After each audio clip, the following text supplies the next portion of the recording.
G'day and welcome to my beginner's guide for The Hunter Call of the Wild. This is a hunting game that can be very intimidating for new players, and that is why I want to help you get a hang of the ropes. The Hunter Call of the Wild has hours upon hours of information that you can find, but I have made this video highlighting the need to know for anyone wanting to have a successful hunt in Call of the Wild. I'd love to know what you think about this guide in the comments below, so please make sure you do that and rate the video to let me know how I did.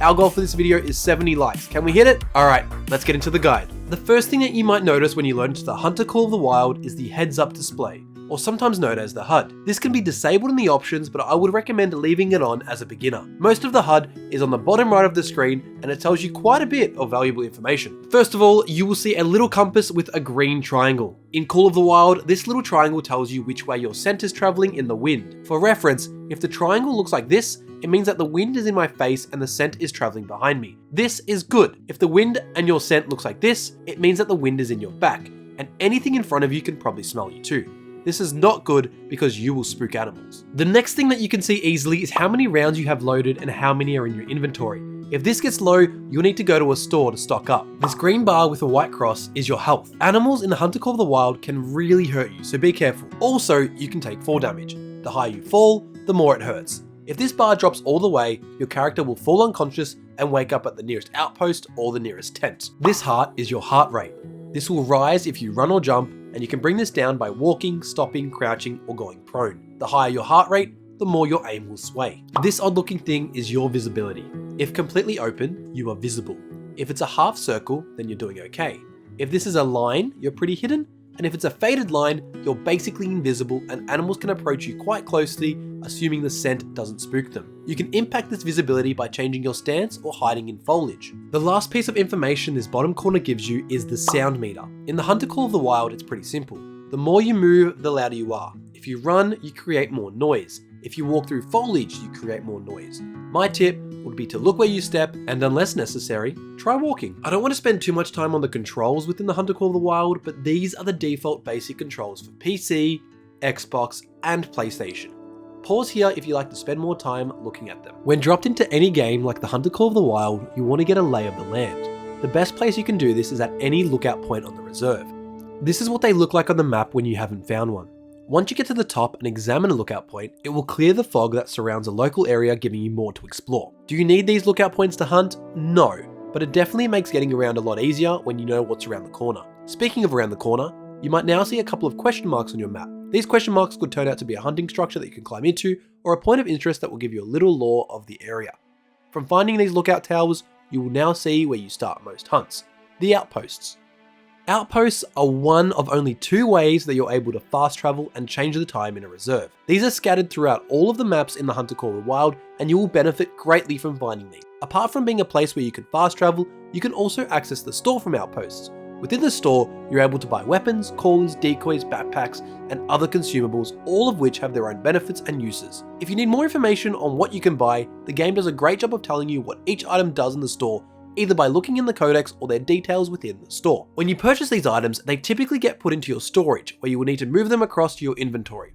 Some of these items are locked behind heavy price tags and level prerequisites. The easiest way to make money is quite simply head out and do some hunting, but you can also earn cash from completing missions in single player, where some of the missions in the Hunter are as simple as going from point A to point B.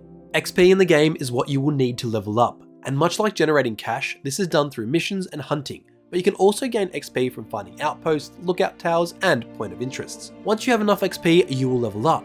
There are 60 levels total in the game, and you will earn perk and skill points along the way. Skill points usually impact your character, and perk points impact the efficiency your character has with weaponry.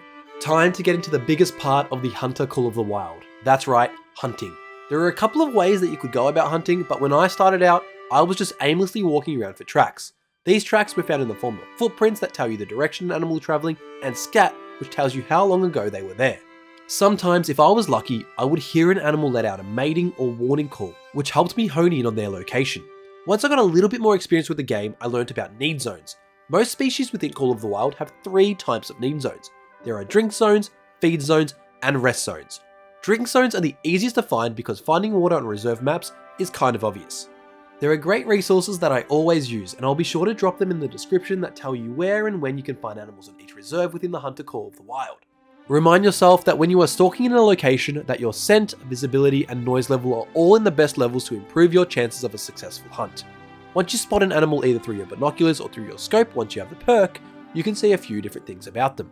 This includes the species, health, level of stress, activity, class, weight, level, whether it's male or female, and its score estimate. When you first start playing though, you will only be able to see the level, class, gender, and what species of animal it is. You can unlock more information with relevant skills. You can either take a shot at your prey or try to call them in a little closer. This is ideal if you're wanting to bow hunt and get closer to a deer without having to move your position because you're up a stand or well hidden in a bush. If you're in the field, try to keep an eye out for rare fur types as well. Most species have common fur variants, but there are rare ones like albinos, melanistic, and even piebald animals. Different animals have different fur types. When it comes to taking the shot, you should always try to aim behind the shoulder blade, as it is the best spot to hit a vital organ. A lot of players try to aim for the head because that's kind of what we're taught in games like Call of Duty, but no, vital organs like the lungs and heart are a much better choice here. Again, if your heart rate is a little high, make sure you take your time to take a breath before taking a shot. Speaking of shooting, I am shooting for a very high 20,000 subscribers this year and I need your help. If this has been a good guide so far, please consider hitting that subscribe button. It's free to do and you'll have access to more Hunter Call of the Wild content and other hunting games too. Thanks for listening for that horrible segue. Now it's time to wrap up the hunt. Fingers crossed you were able to take down an animal. Once you do, head on over to it and harvest it. You will be greeted with a harvest screen. This has some great info and grades you on your hunt. Here you are presented with information like where you hit the animal, its trophy rating, a harvest check, and even more in-depth information about your animal. Your harvest check is made up of 4 different factors. Your ability to not hit a trophy organ like the skull, killing the animal in 2 shots or less, hitting a vital organ, and the easiest to mess up, using the right ammunition. Each animal is placed in its own class. For example, white-tailed deer are a class 4 animal, so you need to use a weapon that can hold class 4 ammunition. One such weapon would be the Ranger 243. This rifle holds 243 rounds, which are great for animals classed within 2 to 6. On the flip side of this, if you were using the 300 Magnum, you would fail the harvest check because 300 rounds are effective for 7 to 9 class animal. Don't worry, however, because all of this information is within the resources that I have in the description. The last thing that you really need to worry about is when you kill an animal, it leaves hunting pressure. Hunting pressure is noticeable on your map and looks like this. If you kill enough animals, this pressure can delete a zone, meaning the animals that use that zone will now look for somewhere else to feed, drink, or rest.